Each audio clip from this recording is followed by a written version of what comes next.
네,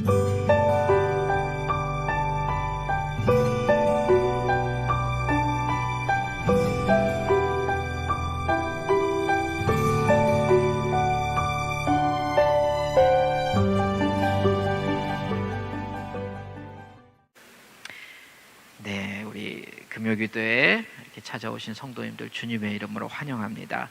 우리 좌우 앞뒤 서로 바라보시면서 이렇게 인사하시도록 할게요. 더우시죠? 그래도 감사하십시다. 인사하시겠습니다. 더우시죠? 그래도 감사합시다. 한 번 더 할까요? 인사. 그래도 과일은 맛있잖아요. 한 번 더 하시죠. 그래도 과일은 맛있잖아요. 항상 안 좋은 일만 있는 건 아니에요. 안 좋은 일이 있으면 또 상대적으로 좋은 일도 있고, 그러나 또 우리에겐 항상 좋으신 하나님 계시다는 것, 항상 믿음으로 고백하실 수 있는 성도님들 되시기 바랍니다. 오늘 함께 말씀 보시겠습니다. 같이 보실 말씀 요한복음 21장 1절에서 14절 말씀입니다. 우리 신약성경 184페이지에 있습니다. 요한복음 21장 1절에서 14절 말씀. 요한복음 21장 1절에서 14절 한 절씩 교독하시겠습니다. 1절입니다. 그 후에 예수께서 디베랴 호수에서 또 제자들에게 자기를 나타내셨으니 나타내신 일은 이러하니라.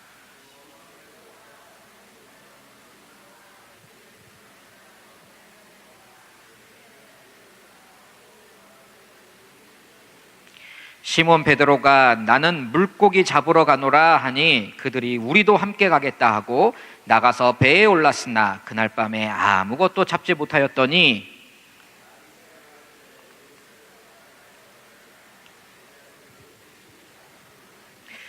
예수께서 이르시되 얘들아 너희에게 고기가 있느냐 대답하되 없나이다.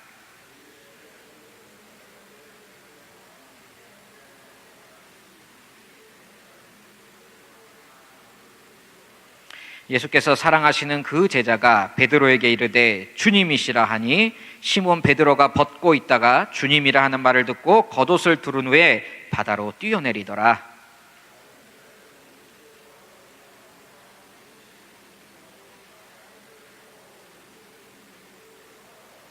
육지에 올라보니 숯불이 있는데 그 위에 생선이 놓였고 떡도 있더라.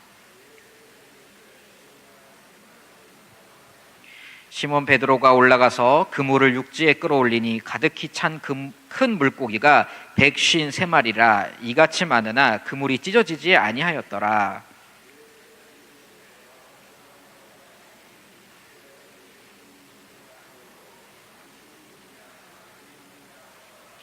예수께서 가셔서 떡을 가져다가 그들에게 주시고 생선도 그와 같이 하시니라. 이것은 예수께서 죽은 자 가운데서 살아나신 후에 세 번째로 제자들에게 나타내신 것이라. 아멘. 할렐루야.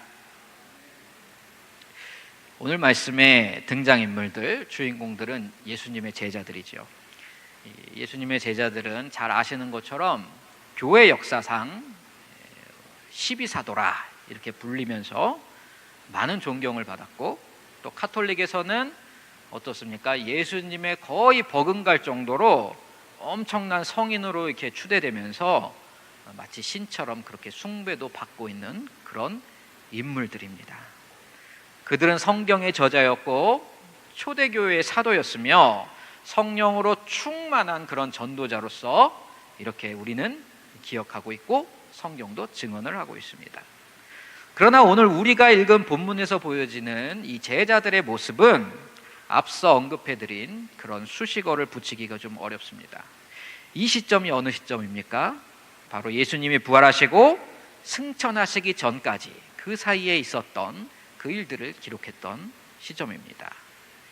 이 시점은 사실 교회사에서 가장 영광스러운 순간이자 승리를 기념할 만한 순간입니다. 저번 주에 바로 이 치앙마이 중앙교회에서도 우리 성도님들께서 부활주의를 아주 영광스럽게 잘 지키셨을 줄로 믿습니다.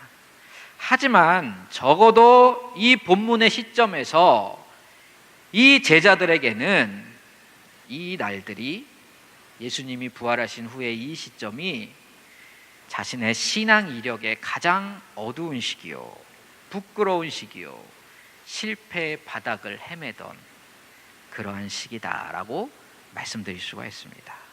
왜 그럴까요? 예수님은 십자가에서 승리하셨는데 제자들은 그 십자가 앞에서 실패하였기 때문입니다. 예수님은 철저한 순종으로 하나님께 영광을 올려드렸지만은 제자들은 천박한 배신으로 불순종의 길을 택하였습니다. 예수님은 죽음과 부활로서 자신의 말을 증명해 내셨지만은 제자들은 회피와 도망을 택함으로 자신들 속에 있는 그 간사함만을 확인하였을 뿐입니다. 그래서 예수님이 부활하셨을 때, 그 소식을 들었을 때, 직접 만나보았음에도 불구하고 이 제자들이 그냥 속없이 마냥 기뻐할 수만은 없었던 거예요. 일말의 양심이 있는 인간이라면 자기가 했던 일이 있으니까, 예수님께 했던 것이 있으니까, 십자가 앞에서 배반하고 거짓말하고 도망하고 불순종함으로 자신의 스승을 따르지 못했던 그들, 오늘 말씀은 그렇게 실패하고 자책감에 빠져서 자신의 눈앞의 환경과 현실 속으로 점점점 침전되어져 가고 있는 그러한 제자들, 그러한 성도들을 찾아오셔서 다시 자신의 사역자로 일으켜 세우시고 불러주시는 우리 주님의 이야기인 것입니다.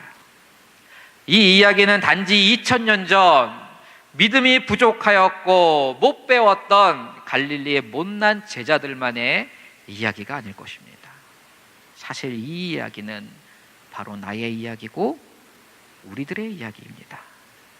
오늘 주시는 말씀을 통하여서 우리가 참 얼마나 주님 앞에서 미련하고 간사한 인간들인지 다시 한번 깊이 깨닫고 주님 앞으로 돌아서시는 그런 귀한 시간 되시기를 바랍니다. 더불어서 그런 우리를 받아주시고 참아주시고 또다시 불러주시는 그 사랑의 주님, 그분의 음성을 들으실 수 있는 저와 여러분 다 되시기를 주님의 이름으로 축원드립니다. 이 본문 속에서 우리는 먼저 제자들의 그 마음, 그 심정이 어떠했을까를 생각해 볼 필요가 있을 것입니다. 2절에는 오늘 이 사건을 경험한 제자들의 이름이 나열되어 있지요. 2절 읽으셨지만 한 번 더 함께 읽어볼까요? 시작. 시몬 베드로와 디두모라 하는 도마와 갈릴리 가나 사람 나다나엘과 세베대의 아들들과 또 다른 제자 둘이 함께 있더니, 여기서 언급된 제자들, 혹시 여러분은 이 제자들의 첫 모습 혹은 신앙의 전성기적 모습을 기억하십니까? 도마는 의심만 많은 제자가 아니었습니다. 요한복음 11장을 보시면 예수께서 나사로를 살리기 위해서 유대로 돌아가자고 제자들에게 말씀을 하십니다. 근데 그 당시는 예수님이 유대로 돌아가시기가 매우 위험한 상황이었습니다. 가면은 잡히는 거예요. 그러니까 제자들이 하나같이 그 스승을 말립니다. 예수님, 가셨다가 사람들이 돌로 치려 하거나 죽이려 들면 어떡합니까? 그런데도 가시겠습니까? 이렇게 다 말리는데, 그때 호련히 한 명의 제자가 나타나서 아주 분기가 탕천하게 용감하게 얘기를 합니다. 누굴까요? 도마가. 요한복음 11장 6절에 보시면 도마가 이런 고백을 합니다. 디도모라 하는 도마가 다른 제자들에게 말하되 우리도 주와 함께 죽으러 가자 하니라. 엄청난 고백을 했었던 제자이지요. 또 주님과의 첫 만남에서 주님께서 보라 이는 참 이스라엘 사람이다 그 속에 간사한 것이 없도다 라고 칭찬받았던 제자 나다나엘, 너희도 내가 마시는 잔을 마실 수 있으며 내가 받는 세례를 받을 수 있겠느냐 라는 예수님의 도전에 할 수 있나이다, 우리도 할 수 있나이다 라고 그 즉시로 대답하였던 제자들, 세베대의 아들들인 야고보와 요한, 그리고 베드로는 또 어떻습니까? 이 사람은 예수님의 수제자를 자청하였던 사람입니다. 우리 주님께서 그를 부르실 때 그는 뒤돌아볼 것도 없이 자신의 배와 그물, 즉 생업을 다 내려놓고 주님을 따랐습니다. 주님을 따라서 물 위를 걷기도 하였고 수많은 기적을 목도하였습니다. 최후의 만찬 자리에서는 주님께서 자신의 죽음을 예언하시자 베드로가 뭐라고 했지요? 다 버릴지라도, 다 예수님 버릴지라도 나는 그리하지 않겠나이다. 예수께서 닭이 2번 울기 전에 내가 나를 3번 부인하리라 말씀해 주시니 그 말을 들은 베드로 또 어떻게 대답합니까? 베드로가 힘있게 말하되 내가 주와 함께 죽을지언정 주를 부인하지 않겠나이다 하고 모든 제자도 이와 같이 말하니라. 참으로 멋지지 않습니까? 말로는 못할 것이 없는 신앙 고백, 나름대로 주님과의 첫사랑, 영적인 체험, 간증거리가 있는 제자들의 신앙 전성기의 모습입니다. 성도 여러분, 우리들도 나름 이런 시절이 있었지 않았습니까?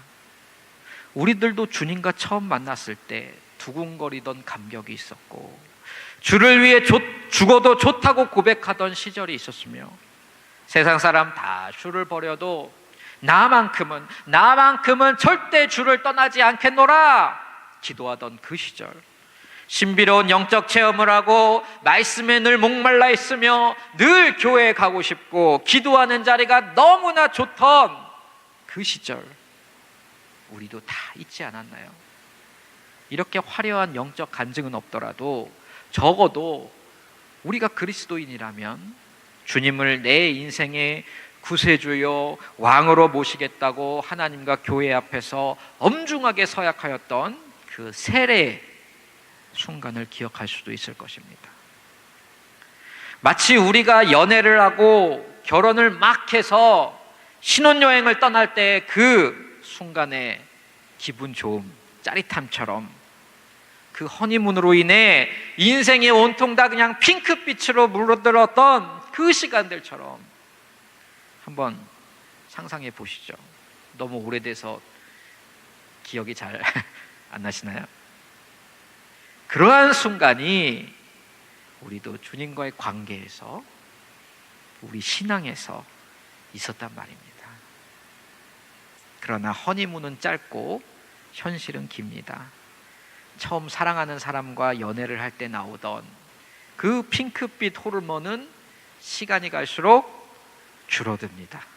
경험해 보셨겠지만 그때는 세상이 다시 핑크빛에서 제대로 된 색깔로 보이기 시작하지요. 어떤 사람은 회색으로 더 가버리기도 하고, 이제 현실이 보이고 조건이 보이고 실리 관계가 따져지기 시작합니다. 데이트 비용으로 내가 얼마를 쓰고 있는지 계산하기 시작합니다. 그렇지요? 결혼을 할 때 우린 절대 싸울 일 없을 거야 하며 젊은이들이 결혼을 했는데 막상 살다 보면 어떻습니까? 그 이야기는 생략하도록 하겠습니다. 주님과 3년을 동행하며 마치 내가 무언가가 된 것처럼 주목을 받고 기적을 행하고 무리를 걷고 세상이 금방이라도 뒤집힐 것처럼 어깨에 힘주고 다녔었던 이 제자들의 환상적인 시간들, 그러나 그 시간들은 십자가라는 무서운 현실 앞에서 신기루처럼 사라져버렸습니다. 마치 꿈을 꾼 것처럼 말입니다. 이들은 처절한 인생의 실패, 신앙의 실패를 경험한 것입니다. 제대로 예수님 뒤통수 치고 배반 때린 것 아니겠습니까? 안타까운 일은 이 실패로 인하여 그들의 삶과 신앙이 다시 원점, 믿음 없는 자와 같이 되어버렸다는 것입니다. 3절 한번 보시겠습니까? 제가 읽어드릴게요. 시몬 베드로가 나는 물고기 잡으러 가노라 하니 그들이 우리도 함께 가겠다 하고 나가서 배에 올랐으나 그날 밤에 아무것도 잡지 못하였더니, 제자들의 본래 직업은 어부였습니다. 물고기 잡는 사람들이었죠. 주님은 그런 사람들을 사람 낚는 어부로 부르셨습니다. 사명을 주신 겁니다.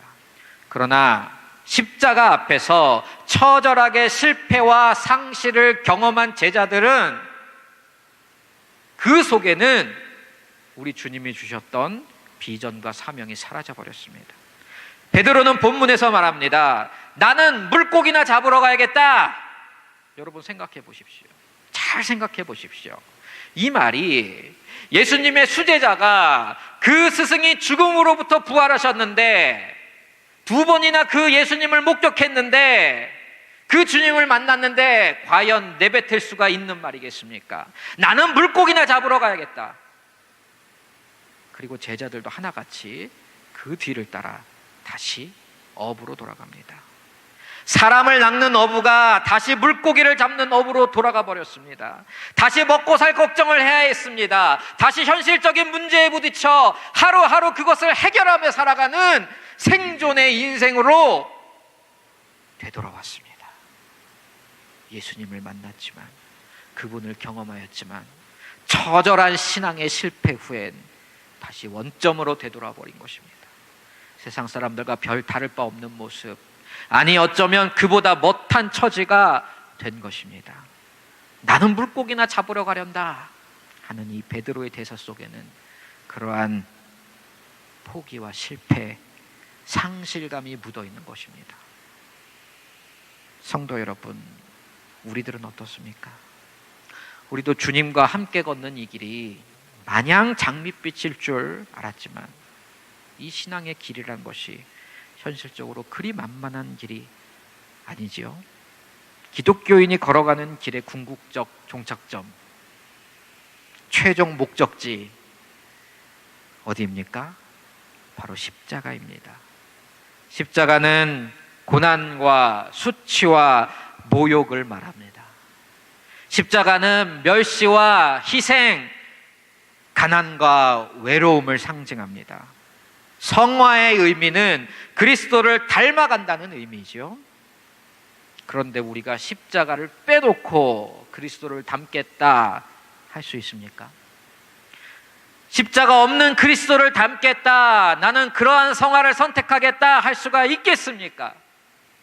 만약 그것이 가능하다면 저와 여러분이 지금 믿고 있는 그분은 십자가에 못 박히신 그 그리스도가 아닙니다.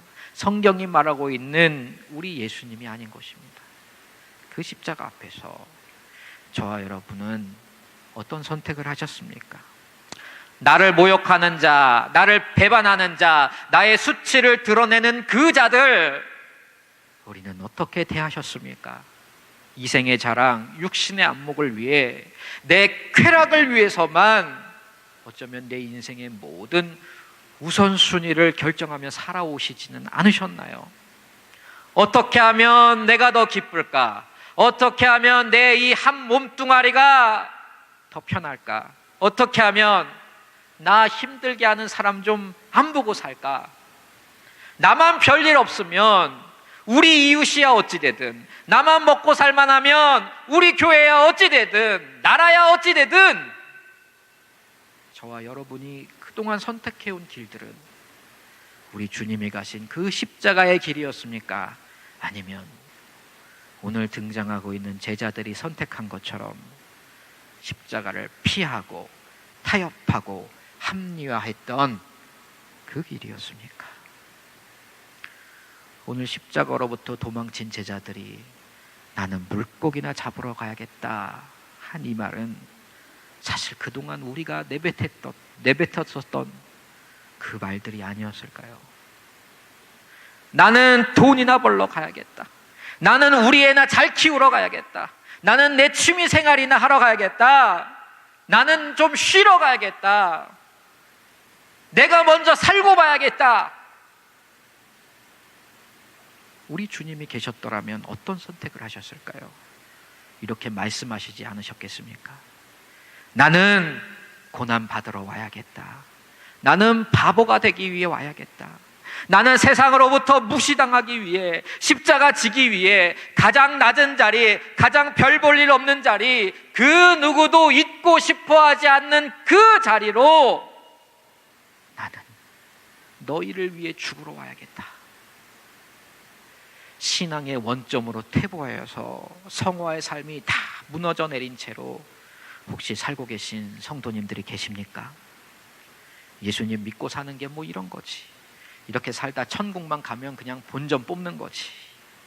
이런 생각으로 예배 드리는 것도, 헌신하는 것도, 전도하는 것도 지치고 지쳐서 억지로 마지못해 그냥 목사님이 뭐라 안 할 정도로만 버티고 계신 그런 신앙인들이 계십니까? 십자가를 되찾아오시기 바랍니다. 그리스도인으로서 세상이 감당할 수 없는 그 성도의 품격을 다시 갖추시기를 바랍니다. 그리하여서 주를 위해 기쁘게 고난을 받고 주를 사랑함으로 주가 주신 십자가도 기쁘게 지고 가시는 우리 성도님들 되시기를 진심으로 축원드립니다. 우리 생각에는 설교가 이렇게 하고 그냥 끝나면은 그냥 저냥 무난하게 마무리가 되겠다 싶은데, 이 성경은 우리를 너무나 잘 압니다. 우리의 속성을 너무나 잘 알아서 이렇게 끝내주지 않습니다. 무슨 소리입니까? 우리가 또다시 실패할 것이란 걸, 어느새 정신 차려보면 또다시 퇴보하여서 신앙의 원점으로 무너져 있을 거란 걸 잘 안다는 것이지요. 우리 힘으로는 도저히 안 됩니다. 그래서 그 다음 이야기를 우리에게 들려줍니다. 이 이야기의, 전체 이야기의 하이라이트이자 극적인 반전입니다. 주님께 등을 돌리고 물고기나 잡으러 간 너무나 자격 미달의 부족한 제자들, 그들을 누가 찾아오셨을까요? 우리 주님이 찾아오십니다. 3절 마지막을 보니 물고기를 잡으러 갔던 제자들이 어떻게 되었습니까? 그날 밤에 아무것도 잡지 못하였더니, 세상을 쫓아간 그리스도인, 세속적 가치관을 따라 자신의 인생을 설계 중인 크리스찬들, 십자가는 버리고 명예와 부와 명성과 안락을 쫓는 우리들의 결국은 바로 이와 같습니다. 아무 소득 없이 텅 빈 인생의 배를 몰고 귀환하는 뱃사람.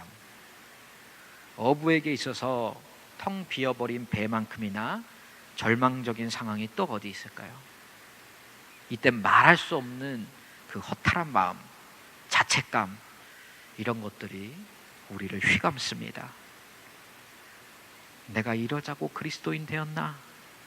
이러려고 내가 이 땅에 태어났나? 그런 자괴감이 드는 것입니다. 해밍웨이가 쓴 유명한 소설 노인과 바다를 아시지요?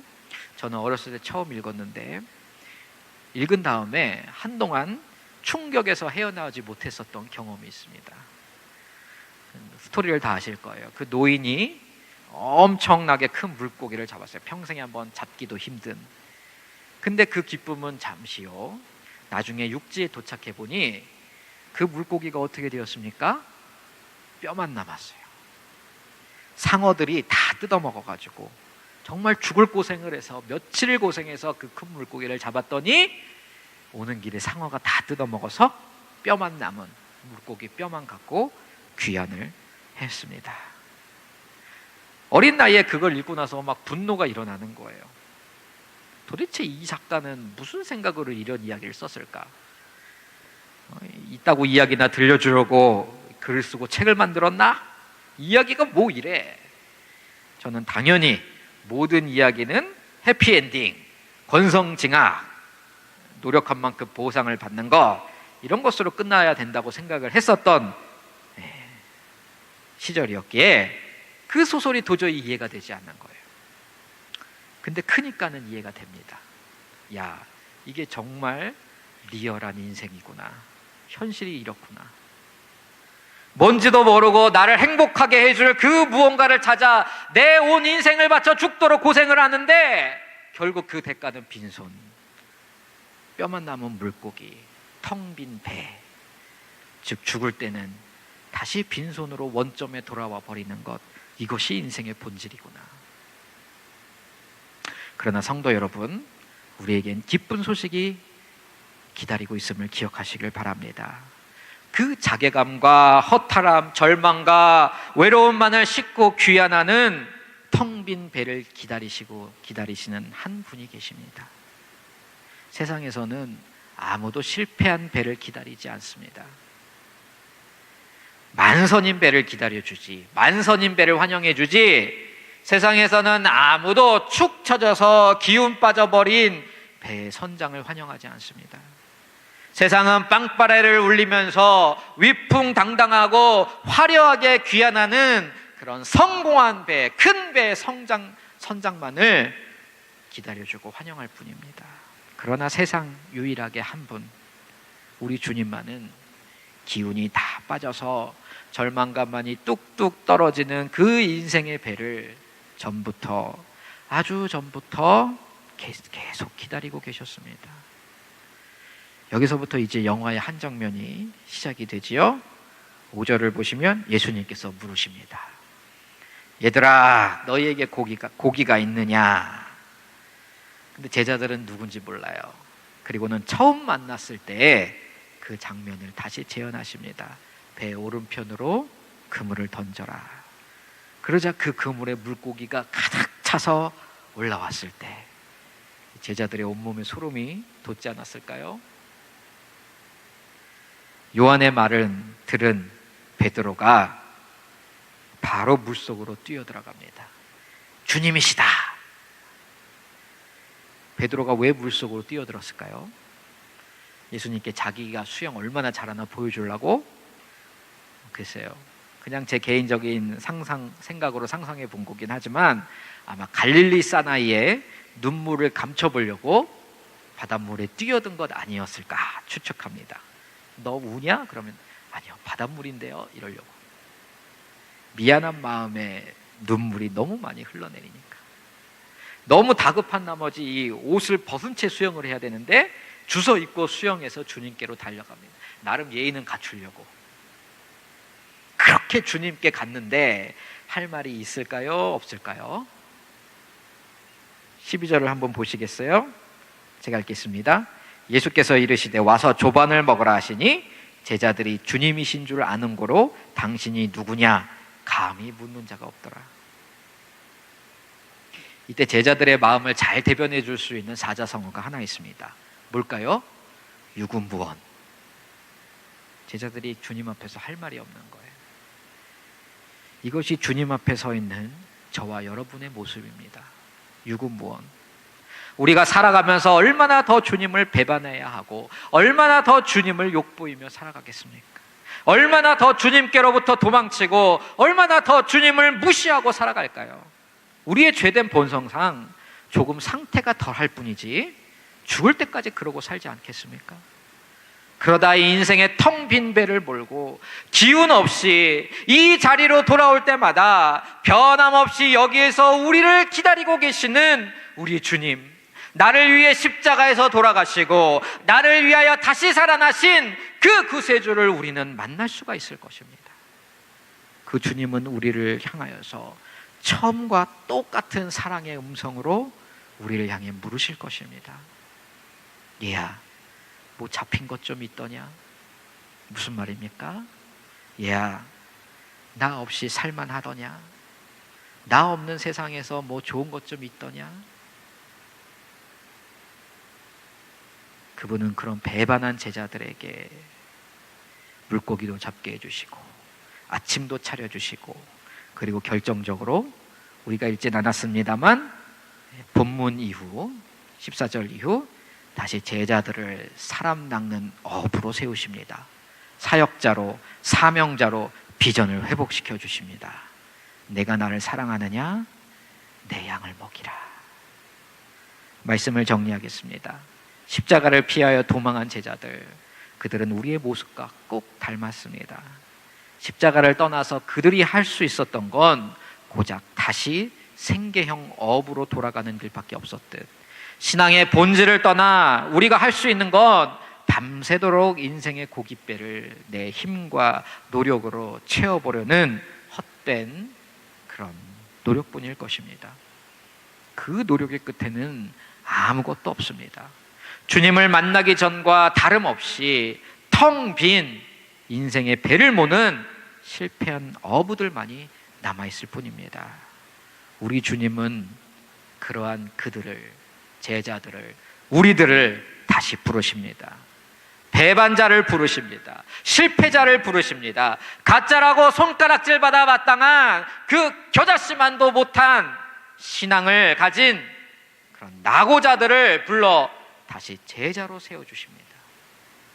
사랑하는 성도 여러분, 이 위대한 선포와 명령을 오늘 가슴에 새기시기를 바랍니다. 과거가 어떠하였든, 신앙생활에 어떠한 실패와 좌절로 하나님께 실망만을 안겨드렸든, 그분은 포기하지 않고 오늘도 우리를 당신의 제자요 일꾼이요 전도자로 부르시고 계십니다. 내가 나를 사랑하느냐? 내 양을 먹이라. 내가 아직 나를 사랑하느냐? 그거면 됐다. 그거면 더 할 말 없다. 충분하다. 다시 일어나서 다시 부르심에 응답하고, 실패한 제자들이여, 실패한 교회들이여, 다시 한번 나의 거룩한 성도여 교회로 그 사명을 회복하라 부르시고 계시는 것입니다. 사랑하는 성도 여러분, 이 부르심에 반응하시고 응답하시어 부활하신 주님과 함께 그 신앙 여정을 회복하시기를 바랍니다. 몇 년 전 영화관에서 영화를 보고 나오는데 한 문구가 이렇게 써 있었어요. 그 문구가 참 가슴에 남아서 제가 기억을 하고 있습니다. 어떤 책의 제목이라고 그래요. 오늘은 당신의 남은 인생의 첫날이다. 오늘은 당신의 남은 인생의 첫날이다. 멋지지요?